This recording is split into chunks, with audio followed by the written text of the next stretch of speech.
Si vous voulez savoir les pratiques à éviter pour bien réussir votre carême, alors ne zappez pas, car vous êtes au bon endroit. Chers fidèles chrétiens, au nom de notre Seigneur et Sauveur Jésus-Christ, sentez-vous saluer. Que la paix de Dieu qui surpasse toute intelligence soit avec vous, que vos cœurs soient toujours comblés de ses bienfaits. Alors que nous entrons dans la saison sacrée du carême, beaucoup sont nombreux à se poser des questions sur la meilleure façon de vivre cette période de préparation spirituelle. Certains se demandent ce qu'il faut éviter pendant le carême, tandis que d'autres se demandent comment bien faire et réussir leur carême. Le carême est une invitation à nous recentrer sur l'essentiel, à renouveler notre relation avec Dieu et à nous engager dans des pratiques qui nous aident à grandir dans notre foi. C'est un temps privilégié où nous sommes appelés à nous tourner vers Dieu avec un cœur repentant, à nous détourner du péché et à nous rapprocher de sa grâce abondante. C'est une période de jeûne, de prière et de renoncement, où nous avons l'occasion de nous recentrer sur notre relation avec Dieu et de nous laisser transformer par son amour. Dans cette vidéo, je partagerai avec vous 10 points à éviter pour réussir son carême. Trop souvent, nous nous laissons emporter par les préoccupations de la vie quotidienne, les plaisirs éphémères et les distractions mondaines. Le carême offre donc une opportunité de nous détacher de ces choses et de nous rapprocher de notre Créateur, de nous purifier et de nous préparer pour la célébration de la résurrection de Jésus à Pâques. Durant cette période, nous sommes appelés à nous détourner des distractions extérieures et à nous engager dans des pratiques spirituelles qui approfondiront notre lien avec Dieu. Maintenant, examinons de plus près ce que nous devrions éviter pendant le carême afin de nous concentrer davantage sur notre relation avec Dieu. En nous détournant de certaines habitudes et de certaines pratiques, nous ouvrons la voie à une expérience plus profonde de la présence divine et à une transformation intérieure significative. Point numéro 1, évitons la prière superficielle et sans volonté. Dans l'Évangile selon Matthieu, Jésus nous enseigne à ne pas prier de manière ostentatoire, mais plutôt dans l'intimité de notre chambre, où notre Père céleste voit ce qui est fait en secret, Matthieu 6 verset 6.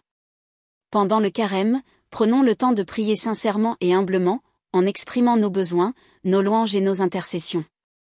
Évitons les prières vides de sens et les répétitions mécaniques. Plongeons dans une communion profonde avec Dieu, où nos cœurs sont ouverts et nos paroles sont sincères.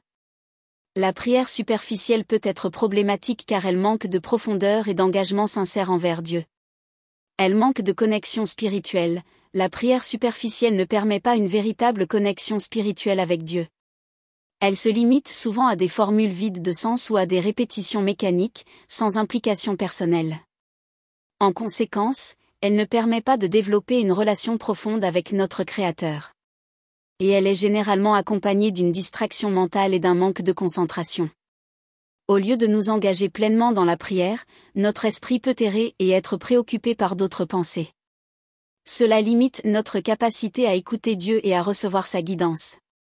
Ce genre de prière reflète l'absence d'authenticité, la prière superficielle est très souvent dépourvue d'authenticité. Elle peut être faite par habitude ou pour paraître pieux devant les autres, plutôt que d'émaner d'un cœur sincère et honnête. Dieu recherche une relation véritable et authentique avec nous, et la prière superficielle ne répond pas à cet appel. Point numéro 2, évitons la complaisance dans nos habitudes de péché. Le carême est un temps de repentance et de transformation. Il est crucial de reconnaître les domaines de notre vie où nous avons succombé aux tentations et aux mauvaises habitudes. La première épître de Jean nous rappelle que si nous disons que nous n'avons pas de péché, nous nous trompons nous-mêmes, mais si nous confessons nos péchés, Dieu est fidèle pour nous pardonner et nous purifier. 1 Jean 1 verset 8 à 9. Identifions ces faiblesses, confessons-les à Dieu, et demandons-lui la force de nous en détourner. Voici donc pourquoi il est important de ne pas être complaisant dans nos habitudes de péché. Premièrement, l'éloignement de Dieu, la complaisance dans le péché crée un éloignement progressif entre nous et Dieu. En nous accommodant de nos habitudes de péché, nous affaiblissons notre relation avec notre Créateur. Dieu nous appelle à vivre dans la sainteté et à nous détourner du péché, car il sait que cela nous sépare de sa présence aimante.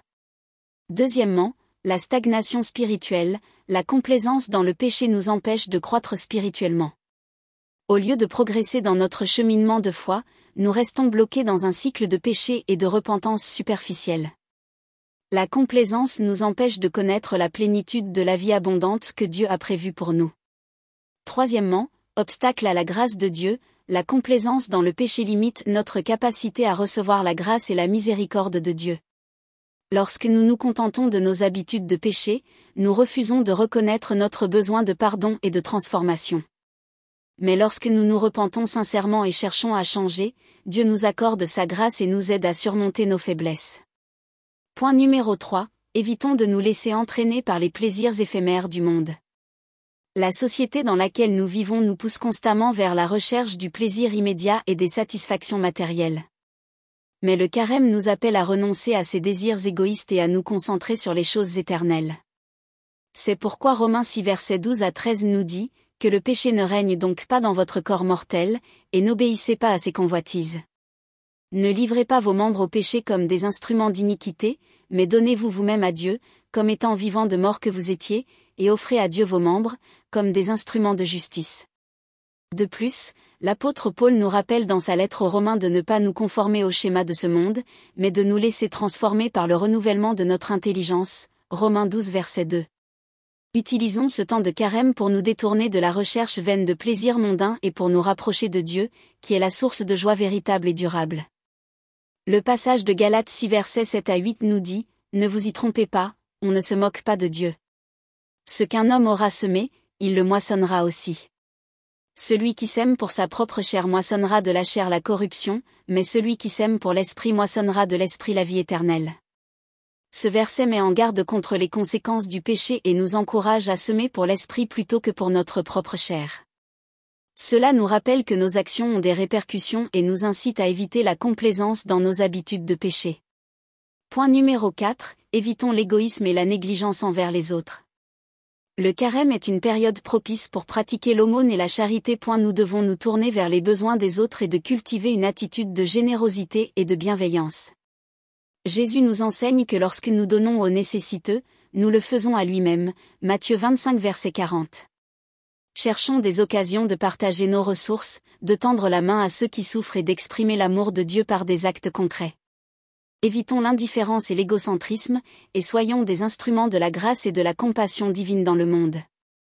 Marc 12 verset 31 dit, « Tu aimeras ton prochain comme toi-même. » Jésus enseigne ici le deuxième grand commandement, qui est d'aimer notre prochain comme nous-mêmes. Cela implique de prendre soin des besoins des autres, de les soutenir et de leur témoigner de l'amour et de la compassion. Nous voyons également dans Jacques 2 versets 15 à 16, « Si un frère ou une sœur sont nus et manquent de la nourriture de chaque jour, et que l'un d'entre vous leur dise, allez en paix, chauffez-vous et rassasiez-vous, sans leur donner ce qui est nécessaire au corps, à quoi cela sert-il » Ce verset met en évidence l'importance de passer à l'action et de répondre aux besoins concrets des autres. Il nous rappelle que notre foi doit être accompagnée d'actions concrètes de compassion et de soutien envers ceux qui sont dans le besoin. Point numéro 5, les préoccupations matérielles excessives. Nous sommes appelés à réfléchir à nos préoccupations matérielles excessives et à l'attachement aux biens matériels. Le Seigneur nous exhorte dans Matthieu 6 versets 19 à 21 en disant, « Ne vous amassez pas des trésors sur la terre, où la teigne et la rouille détruisent, et où les voleurs percent et dérobent, mais amassez-vous des trésors dans le ciel, où la teigne et la rouille ne détruisent point, et où les voleurs ne percent ni ne dérobent. » Ce verset nous rappelle l'importance de ne pas laisser nos cœurs et nos esprits être dominés par la recherche de richesses matérielles éphémères. Au lieu de cela, nous sommes invités à nous tourner vers des trésors célestes, des valeurs spirituelles qui sont durables et éternelles. Pendant ce carême, prenons donc le temps de réfléchir à nos propres préoccupations matérielles excessives. Demandons-nous si nous avons laissé les biens matériels prendre une place trop importante dans nos vies, au détriment de notre relation avec Dieu et des besoins des plus démunis qui nous entourent. C'est une occasion pour nous de nous détacher des attaches terrestres et de nous concentrer sur ce qui compte réellement. Cultivons la générosité, le partage et le soutien envers les plus démunis. Cherchons à investir dans des trésors célestes en nourrissant notre relation avec Dieu, en pratiquant la prière, la méditation et l'étude de sa parole. Point numéro 6, les critiques et les jugements. Rappelons-nous les paroles de sagesse de notre Seigneur Jésus-Christ dans Matthieu 7 versets 1 à 2, « Ne jugez point, afin que vous ne soyez point jugés. Car on vous jugera du jugement dont vous jugez, et l'on vous mesurera avec la mesure dont vous mesurez. » Ces versets nous rappellent l'importance de ne pas être prompt à critiquer ou à juger les autres. Trop souvent, nous sommes enclins à porter des jugements hâtifs sur autrui, à pointer du doigt leurs faiblesses ou leurs erreurs, sans prendre le temps de nous regarder nous-mêmes et de reconnaître nos propres imperfections. Pendant ce carême, aspirons à pratiquer la bienveillance, la compassion et la miséricorde envers nos frères et sœurs. Apprenons à regarder au-delà des apparences et à chercher le bien dans les autres plutôt que de nous concentrer sur leurs défauts. Rappelons-nous que nous sommes tous pécheurs et que nous avons tous besoin de la grâce et du pardon de Dieu. Lorsque nous nous abstenons de juger les autres, nous ouvrons la voie à une plus grande réconciliation et à des relations empreintes d'amour et de compréhension mutuelle. Nous invitons ainsi à l'harmonie et à la paix, tant dans nos relations personnelles que dans notre communauté. En ce temps de carême, prenons également le temps de nous examiner nous-mêmes. Demandons à Dieu de sonder nos cœurs et de nous révéler nos propres faiblesses et nos zones d'ombre. Soyons humbles et disposés à reconnaître nos erreurs, à nous repentir et à chercher la transformation intérieure que seul Dieu peut nous accorder. Mes chers frères et sœurs, le carême est un temps béni pour approfondir notre relation avec Dieu. Pendant cette période, évitons la superficialité de la prière, la complaisance dans le péché, les plaisirs éphémères du monde et l'égoïsme envers les autres. Posons des actes de charité, du bénévolat, du partage de nos ressources et de notre temps avec ceux qui en ont besoin. Plongeons dans une communion intime avec Dieu, recherchons sa face avec ferveur et humilité, et laissons sa grâce nous transformer de l'intérieur. Que ce carême soit une saison de renouveau spirituel, de repentance sincère et de croissance dans notre relation avec Dieu. Que nos cœurs soient ouverts à sa parole, que nos actions reflètent sa grâce et que notre témoignage soit une lumière pour le monde. Que Dieu vous bénisse abondamment pendant ce temps sacré du carême. Puissiez-vous expérimenter sa présence d'une manière nouvelle et profonde, et que votre relation avec lui soit renouvelée et fortifiée. Amen.